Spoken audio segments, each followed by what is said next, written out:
وضو کے اندر 4 فرض ہیں، ہر فرض کی ادائیگی میں ہمیں یہ تصور کرنا ہے۔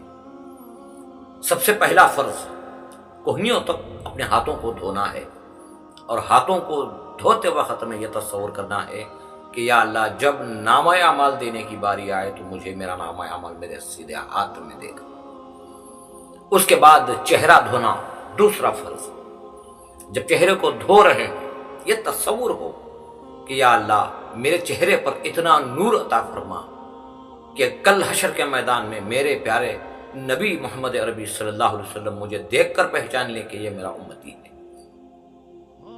تیسرا فرض، جب سر کا مسح کرتے ہیں تو یہ تصور ہو کہ یا اللہ حشر کے میدان میں جب کوئی سایہ نہیں ہوگا، کوئی سہارا نہیں ہوگا، تو اس وقت تو مجھے مولا تیرے عرش کے سائے کے نیچے جگہ عطا فرما۔ اور چوتھا جو فرض ہے وہ پاؤں کو دھونا ہے۔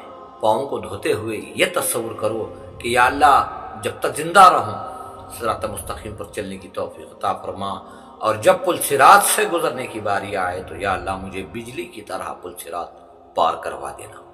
یہ وضو کے اندر 4 فرائض ہیں، ہر فرض میں یہ تصور کرنا ہے، کر لو، یقیناً آخرت کے مرحلات ہمارے لیے آسان ہو جائیں گے۔